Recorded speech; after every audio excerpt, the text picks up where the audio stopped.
하나님 말씀 함께 읽겠습니다.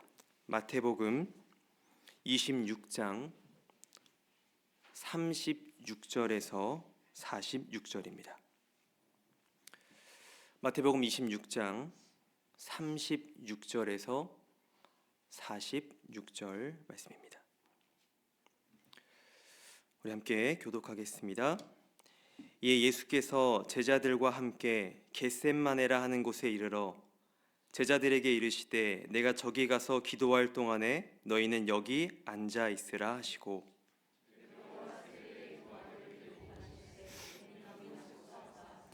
이에 말씀하시되 내 마음이 매우 고민하여 죽게 되었으니 너희는 여기 머물러 나와 함께 깨어 있으라 하시고 조금 나아가서 얼굴을 땅에 엎드려 기도하여 이르시되 내 아버지여 만일 할 만하시거든 이 잔을 내게서 지나가게 하옵소서.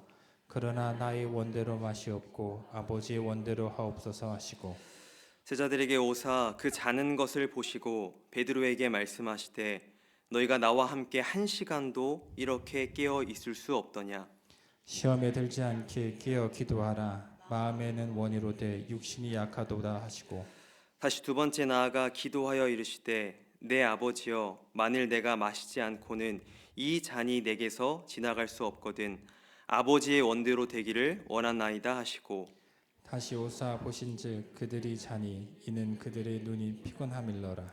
또 그들을 두시고 나아가 세 번째 같은 말씀으로 기도하신 후 이에 제자들에게 오사 이르시되 이제는 자고 쉬라. 보라 때가 가까이 왔으니 인자가 죄인의 손에 팔리느니라. 함께 읽겠습니다. 일어나라 함께 가자 보라 나를 파는 자가 가까이 왔느니라. 아멘. 우리 한번 좌우 바라보면서 이렇게 인사하겠습니다. 하나님께서 당신을 사랑하십니다. 네, 우리 한 번 더 이렇게 인사하겠습니다. 우리는 주님 안에서 망하지 않습니다. 이렇게 인사하겠습니다. 네, 네, 한 번 이렇게 해주시면 좋겠습니다. 네, 우리는 주님 안에서 망하지 않습니다. 네, 감사합니다. 네, 오늘 설교는 한 심리학자가 수행한 흥미롭지만 잔인한 실험 이야기로 시작하려고 합니다. 이 원숭이 애착 실험으로 유명한 미국의 심리학자 해리 할로가 있습니다.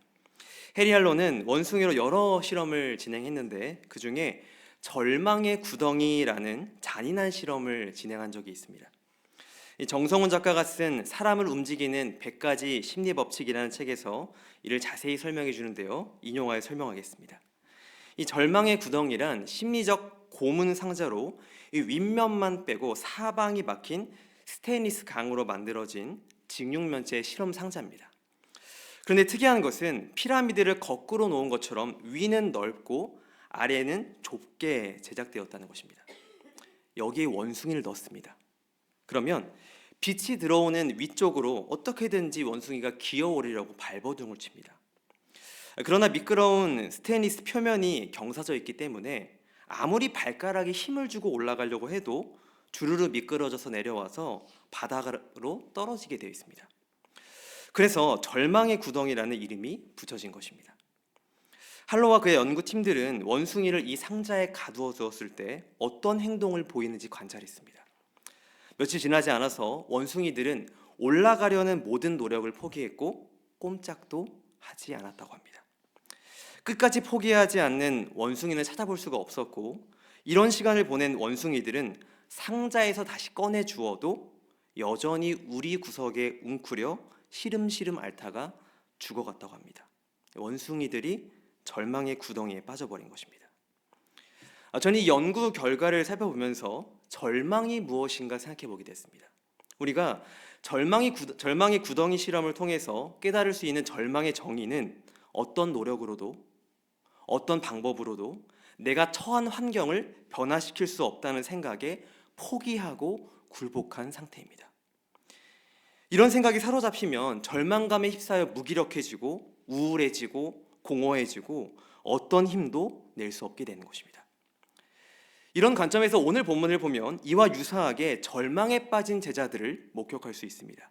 어떤 내용입니까? 그 유명한 사건, 예수님과 제자들이 함께 겟셋마네에 올라가신 사건입니다. 36절입니다. 이에 예수께서 제자들과 함께 겟셋마네라 하는 곳에 이르러 제자들에게 이르시되 내가 저기 가서 기도할 동안에 너희는 여기 앉아 있으라 하시고, 그리고는 예수님께서 베드로와 세베대의 두 아들들에게 구체적으로 38절과 같이 여기 머물러 나와 함께 깨어 있으라라고 말씀하십니다. 여러분, 예수님께서는 이 엄청난 고민과 고통 속에서 제자들에게 나와 함께 깨어 있으라고 부탁하셨습니다. 그런데 예수님께서 그런 중요한 부탁을 하시고 기도하러 갔다 오셨는데 돌아보니까 제자들의 상태가 어땠습니까? 자고 있었습니다. 여러분, 여기서 퀴즈 하나 내보겠습니다. 그 말 들어보셨죠? 세상에서 가장 무거운 것이 무엇일까요, 여러분? 눈꺼풀입니다. 눈꺼풀. 예, 특히나 설교 시간에 눈꺼풀은 이길 수가 없습니다. 자, 제자들도 눈꺼풀의 무게를 이길 수 없었습니다. 아무리 눈을 떠보려고 해봐도, 아무리 졸음을 이겨보려고 해도 이겨낼 수가 없었습니다. 하지만 이것은 단순히 육체적인 졸음만을 의미하는 것은 아니었습니다. 그들은 영적으로도 눈이 감긴 상태에 있었습니다. 그래서 예수님께서 이렇게 책망하십니다. 너희가 나와 함께 1시간도 이렇게 깨어 있을 수 없더냐. 예수님께서는 제자들에게 영적으로 깨어 기도하라고 말씀하셨습니다. 하지만 그렇게 두 번째, 세 번째 기도하러 다녀오셨는데 제자들은 똑같이 잠들어 있었습니다. 여러분, 제자들은 깨어 있어야 할 때 잠들어 있었습니다. 이후에 제자들이 자신이 잠들어 있었던 것의 의미를 깨달았을 때 어떻게 됩니까? 깊은 절망에 빠집니다. 특히 베드로가 시험에 빠져서 예수님을 3번이나 부인하고 밖에 나가서 심히 통곡하며 깊은 절망에 빠집니다. 아마 베드로를 비롯한 세베대의 아들들은 이렇게 절망하며 자책했을 것입니다. 그때 깨어 있을 걸. 그때 깨어 기도하라고 하셨을 때 기도할 걸. 그런데 이제 다 소용없구나. 우리 망했다. 제자들은 분명히 자신의 노력으로도 어떤 방법으로도 그들이 처한 환경을 변화시킬 수 없다고 느끼면서 절망해 있을 것입니다. 성도 여러분, 우리도 삶을 살다 보면 절망을 경험할 때가 있습니다. 잘못된 선택을 했을 때, 병에 걸렸을 때, 내 힘으로 어떻게 할 수 없다는 것을 경험할 때 절망에 빠집니다. 특히 신자는 제자들과 같이 영적으로 깨어있지 못했을 때, 또한 잘못된 길을 선택했을 때 더더욱 좌절과 절망을 느끼며 주저앉습니다. 이를 잘 보여주는 이야기가 하나 있는데요. 존 버년이 쓴 철로 역정에 이러한 이야기가 삽입되어 있습니다. 이 철로 역정을 보면 주인공 크리스찬과 소망이 길을 잘못 들어서 절망 거인의 손에 빠지는 장면이 나오는데요. 내용이 이렇습니다. 어느 날 크리스찬과 소망이 순례의 길을 가다가 조금 더 편한 길을 택해서 들어갔다가 함정에 빠집니다. 근데 문제는 그곳과 멀지 않은 곳에 의심의 성이라고 불리는 성이 있는데 그 성에 절망 거인이 살고 있었다는 점입니다. 절망 거인은 아침에 일어나서 자신의 땅을 돌아보다가 크리스찬과 소망을 발견하고 이제 사로잡습니다. 절망 거인은 어둡고 더럽고 냄새나는 감옥에 두 순례자를 가둬버립니다. 그들은 수요일 아침부터 토요일 저녁까지 한 조각의 빵이나 물 한 모금도 먹지 못하고 갇혀 있었습니다. 그때 절망 거인의 아내가 있었는데요. 그 아내 이름이 자포자기입니다. 네, 그래서 그 아내가 그 순례자들을 몹시 때리라고 명령합니다. 그래서 절망 거인이 아침에 일어나서 이 아내의 말을 잘 들어야 되지 않겠습니까? 그래서 순례자들을 몹시 때려서 인사불성 상태를 만듭니다. 그날 밤 아내 자포자기가 이제 그들이 인사불성이 되었지만 아직 살아있다는 얘기를 듣고 중요한 얘기를 합니다. 이제 남편한테 말하는 거죠. 절망 거인아, 걔네들을 가만두지 말고 자살하게 만들어라. 그 다음날 절망 거인이 이제 크리스찬과 소망을 자살하게 만들기 위해서 이렇게 말합니다. 인용하겠습니다.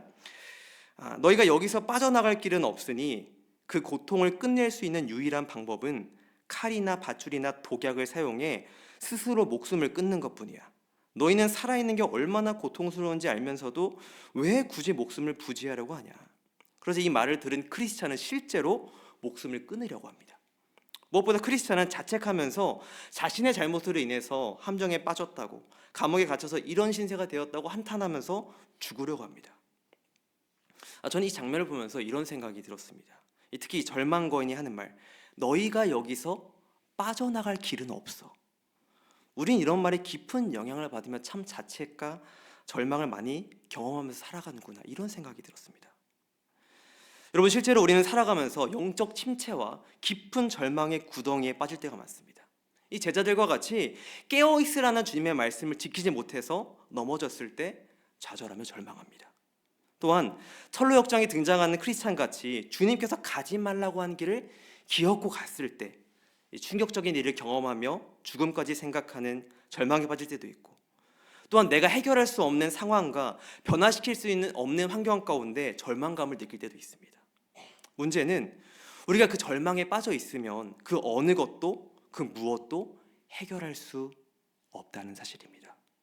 안타까운 것은 우리에게는 절망을 이겨낼 힘도 없고, 무엇보다 절망에 빠지지 않도록 우리를 지킬 힘도 근원적으로 없다는 사실입니다. 이를 잘 보여주는 게 바로 베드로의 모습입니다. 오늘 본문의 바로 앞 내용을 한번 봐주시면 마태복음 26장 31절 35절 보면은 예수님께서 베드로가 부인할 것을 예언하시는 장면이 나옵니다. 그러니까 베드로는 그 예수님의 말씀을 듣고 뭐라고 합니까? 모두 주를 버릴지라도 나는 결코 버리지 않는다고 당당하게 말합니다. 예수님께서는 그런 베드로를 보시고 말씀하십니다. 내가 진실로 말하는데 오늘 밤 닭 울기 전에 내가 3번 나를 부인하리라. 그러자 베드로가 이렇게 말합니다. 우리 마태복음 26장 35절 한번 다 같이 읽겠습니다. 함께 읽겠습니다. 베드로가 이르되 내가 주와 함께 죽을지언정 주를 부인하지 않겠나이다 하고 모든 제자도 그와 같이 말하니라. 우리가 여기서 주목해야 할 단어가 함께입니다. 함께. 베드로는 내가 주와 함께 죽을지언정 주를 부인하지 않겠다고 말합니다. 하지만 베드로는 기도 시간에 깨어서 주님과 함께 기도하지 못했고, 특히 결정적인 순간에 주님을 부인하고 도망가는 모습을 볼 수 있습니다. 여러분, 인간이 호언장담하는 함께는 참 연약하고 부족합니다. 여러분, 우리도 그렇지 않습니까? 하나님 앞에서 이런 죄는 확실히 끊어내고 이런 선은 확실히 행하겠습니다, 아무리 다짐하고 실천하려고 해도 금방 무너집니다. 사실 죄까지 갈 것도 없이 우리의 기도 생활과 말씀 묵상만 봐도 그렇습니다. 우리는 매년 새해가 되면 올 한 해 말씀 많이 읽고 기도도 하겠다고 약속하며 다짐합니다. 하지만 그 약속과 다짐은 몇 개월만 지나면 금방 희미해지는 것을 볼 수 있습니다. 이런 점에서 제가 요즘 가장 고민하며 신경 쓰는 것 중에 하나가 리딩 더 바이블과 에브리데이 바이블의 댓글 숫자입니다. 네. 제가 강박까지는 아닌데요, 요즘 날마다 댓글 숫자를 확인하고 있습니다. 근데 속이 타는 건 점점 몇 명씩 댓글 다는 숫자가 줄어든다는 사실입니다. 분명히 리딩 더 바이블 사도행전 1장에 참여하신 분들은 제가 마지막으로 확인했을 때 125명인데 2장은 116명, 3, 4장은 112명, 5장은 110명, 계속 해볼까요? 6장은 107명, 7장은 101명, 8장은 91명, 계속 하락 중입니다, 여러분. 계속 참여해 주셔야 됩니다, 여러분. 자, 그래야 제 속이 좀 건강할 것 같습니다. 네, 여러분, 중요한 건 우리가 아무리 굳은 의지를 가지고 호언장담한다고 해도 베드로와 같이 참 쉽게 흔들리고 무너질 때가 많다는 점입니다. 하지만 오늘 본문에서 우리가 주목해야 할 것이 있습니다. 바로 그렇게 연약하고 부족하여서 절망에 빠지는 우리들을 보실 때 예수님께서 어떻게 행동하시는가입니다. 여러분, 예수님께서 절망에 빠지고 영적으로 잠들어서 허우적대는 제자들에게, 또한 지금 이 시대를 살아가는 우리들에게 어떻게 행동하십니까? 우리 마태복음 26장 46절을 함께 읽겠습니다. 함께 읽겠습니다. 일어나라, 함께 가자. 보라, 나를 파는 자가 가까이 왔느니라. 여러분, 주님께서 말씀하십니다. 일어나라, 함께 가자. 여러분, 주님은 절망에 빠져 있는 우리에게도 손을 뻗으면서 말씀하십니다. 일어나라, 함께 가자. 우리는 이 음성에 반응하며 주님께서 내미신 손을 붙잡아야 합니다. 왜 그렇습니까? 예수님께서 함께 하신다는 이 음성은 결코 변하지 않는, 우리가 느끼는 절망을 온전히 극복할 수 있도록 돕는 능력의 말씀이기 때문입니다. 제가 이 부분, 예수님이 우리와 함께 하시며 우리를 온전히 붙들어주신다는 이 내용을 묵상하다가 이 설교의 황태자라고 불리는 찰스 스펄전 목사님께서 사용하셨다는 그 예화 하나가 떠올랐습니다. 그 예화 내용이 이랬습니다. 인용하겠습니다. 몇 년 전에 나이아가라 폭포 위에서 보트 하나가 뒤집혀서 두 사람이 급류에 떠내려오고 있었습니다. 한번 상상해 보십시오. 그때 강가에 있던 사람들이 간신히 그들에게 밧줄을 던질 수 있었습니다. 두 사람은 그 밧줄을 잡긴 잡았습니다. 그런데 한 사람은 재빨리 밧줄을 잡아서 강둑으로 무사히 올라왔지만 다른 한 사람은 마침 자신의 옆으로 떠내려오던 통나무를 보고 밧줄을 버리고 그 통나무를 붙잡았습니다. 왜냐하면 통나무가 커서 매달리기에 더 좋아 보였기 때문입니다.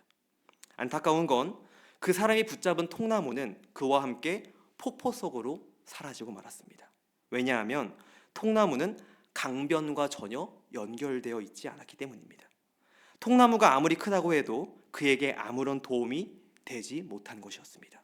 통나무는 안전을 줄 수 있는 강변과의 연결이 필요했습니다. 그러면서 찰스 스퍼전 목사님은 이렇게 말씀하십니다. 자신의 행위나 노력이나 그런 것들로는 구원을 얻지 못합니다. 그러나 믿음은 가느다란 끈처럼 보일지라도 강변에 있는 하나님의 크신 손과 연결되어 있습니다. 그 끈인 예수 그리스도가 우리를 파멸해서 건져주는 것입니다. 성도 여러분, 오직 예수 그리스도만이 우리를 파멸과 절망의 구덩이에서 건져내는 줄 믿습니다. 아무리 우리의 능력과 지혜가 괜찮은 것처럼 보여도 유한한 인간은 그 한계를 뛰어넘을 수가 없습니다. 오직 예수님의 손만이 우리를 죄와 절망과 낙심으로부터 건져내 주는 것입니다. 그래서 마태복음은 베드로의 함께와는 차원이 다른 예수님의 함께하심을 강조합니다. 수미상관 구조라고 하죠. 처음과 끝이 같다. 그래서 마태복음 1장에서부터 우리를 건져내 주시는 예수님의 함께하심을 강조합니다. 우리 마태복음 1장 23절을 함께 읽겠습니다. 함께 읽겠습니다. 보라 처녀가 잉태하여 아들을 낳을 것이요 그의 이름은 임마누엘이라 하리라 하셨으니 이를 번역한즉 하나님이 우리와 함께 계시다 함이라. 무엇보다도 맨 마지막 마태복음 28장 20절에도 이렇게 말합니다. 우리 함께 읽겠습니다. 내가 너희에게 분부한 모든 것을 가르쳐 지키게 하라. 볼지어다 내가 세상 끝날까지 너희와 항상 함께 있으리라 하시니라. 예수님께서는 항상 함께 하시겠다는, 목사님께서 설교 시간에 말씀하셨죠. 애프터 서비스까지 확실하게 해주시겠다고 말씀하십니다. 우리가 믿는 예수님이 바로 이런 분이십니다. 여러분, 그래서 절망에 대항하는 첫걸음은 우리의 능력이 아닙니다.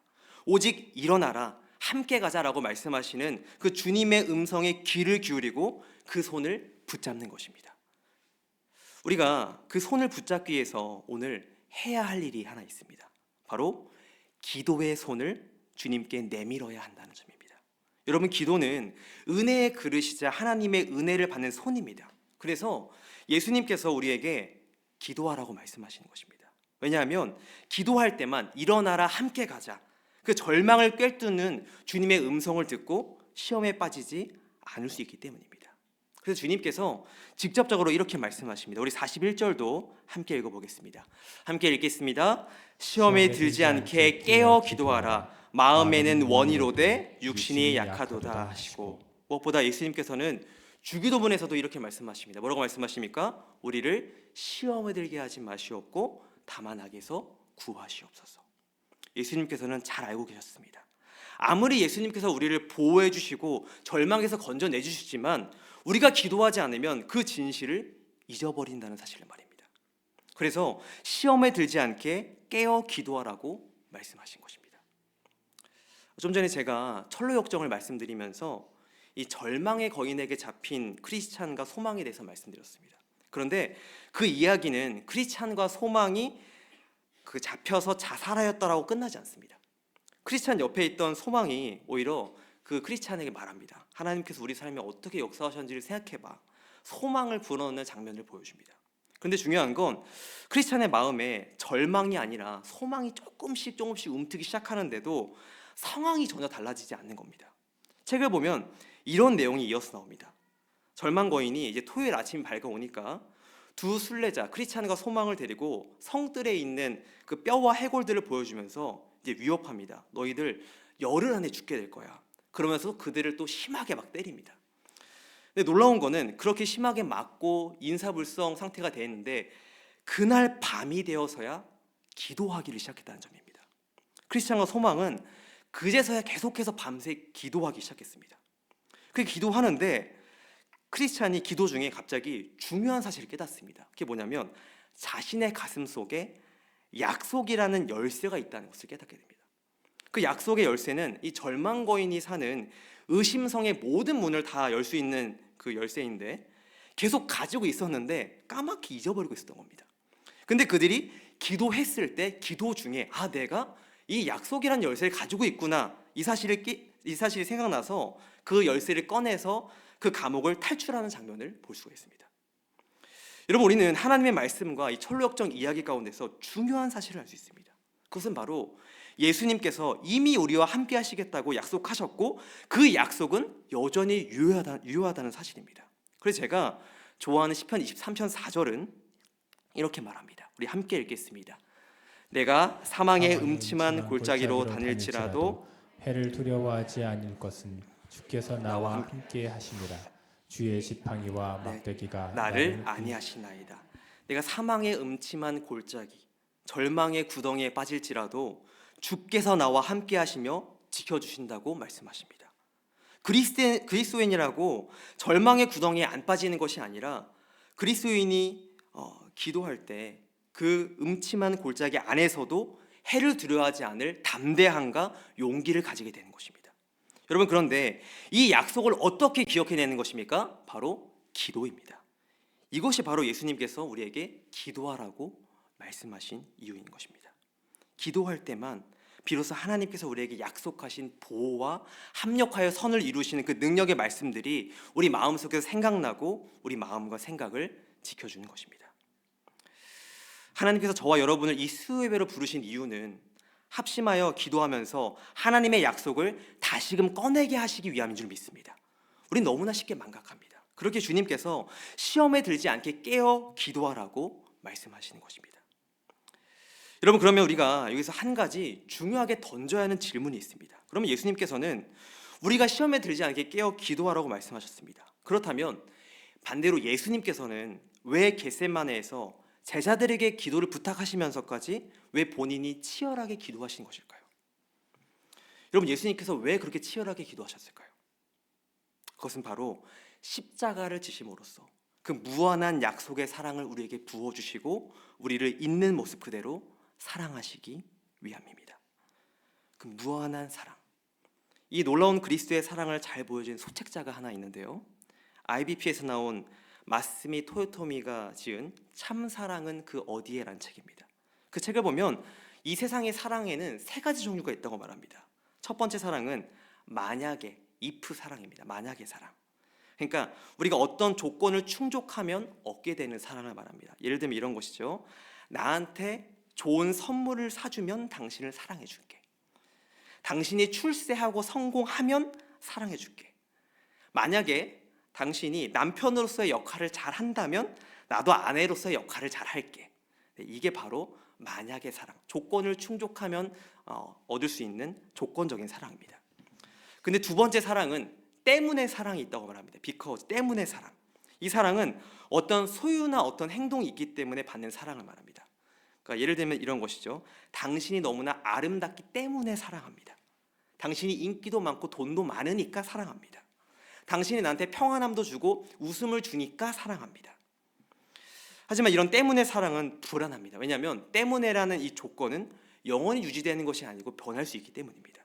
그러면서 작가는 세 번째 사랑으로 우리를 인도합니다. 바로 세 번째 사랑이 뭐냐면 불구하고의 사랑입니다. 그럼에도 불구하고의 사랑. 이 불구하고의 사랑은 어떤 조건 때문에 하는 사랑이 아니라 우리를 있는 모습 그대로 사랑하는 사랑입니다. 너가 어떤 조건에 있든지 그럼에도 불구하고 사랑해야겠다. 중요한 건 작가는 이 사랑이 오직 예수 그리스도께로만 온다고 말합니다. 그럼에도 불구하고의 사랑.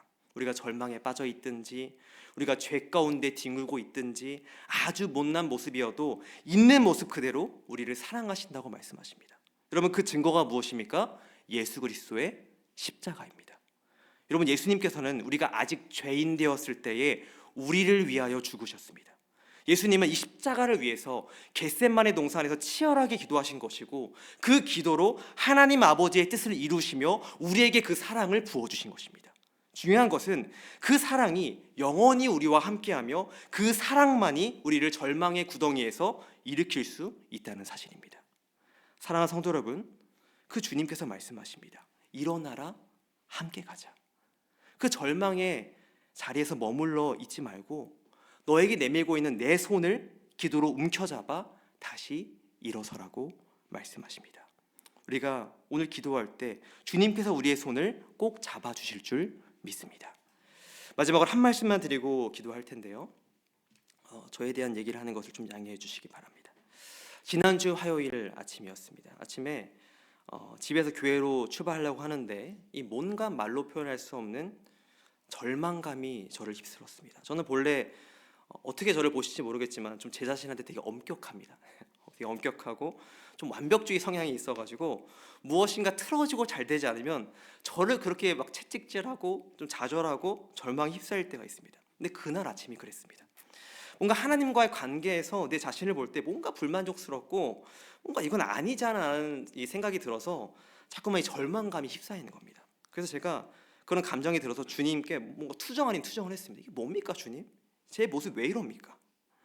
근데 그때 교회로 출발하기 전에 뭔가 제 책상에 쓱 훑어봤는데 오스왈드 챔버스가 쓴 주님은 나의 최고봉이라는 책이 눈에 띄었습니다. 그래서 뭔가 오늘 한번 날짜 한번 오늘 것만 보고 갈까 해가지고 책을 펼쳤는데 제목이 뭐였는지 아십니까? 절망에 대항하는 출발점이었습니다. 네, 제목이 특이하기도 하고 또 저를 이제 저격하는 것 같아가지고 글을 읽었는데요. 그 글에는 오늘 본문 말씀을 중심으로 이런 내용이 적혀 있었습니다. 제가 읽겠습니다. 사실 절망을 경험해보지 않은 사람은 거의 없을 것입니다. 엄청난 기회가 있었는데 그것을 놓쳤다는 것을 알게 되었을 때 우리는 쉽게 절망에 빠지곤 합니다. 그러나 예수 그리스도께서 오셔서 말씀하십니다. 너 지금 자느냐? 그 기회를 영원히 잃어버렸구나. 너가 다시 바꿀 수 없는 것이로구나. 그러나 일어나라. 함께 다음 단계로 가자. 그리고 이렇게 글이 적혀 있었습니다. 과거로 하여금 잠이 들게 하십시오. 그러나 그 절망을 겪게 한 그 과거가 예수님의 품 안에서 잠들게 하십시오. 그리고 주님과 함께 다가오는 미래로 들어가십시오. 사랑하는 여러분, 제가 이 부분에서 확실히 느낀 게 있습니다. 바로 그리스도인은 주님 안에서 결코 망하지 않는다는 사실입니다. 왜 그렇습니까? 주님의 놀라운 사랑이 우리를 휘감고 있기 때문에 우리는 주 안에서 망하지 않습니다. 비록 절망과 좌절이 우리를 지배하는 것 같을지라도 주님께서 품어주시기에 그 절망마저 품어주시기에 우리가 다시 일어설 수 있는 줄로 믿습니다. 오늘 이 수예배 시간에 그 능력과 그 놀라운 사랑을 깊이 경험하고 회복하는 시간이 되기를 간절히 소망합니다.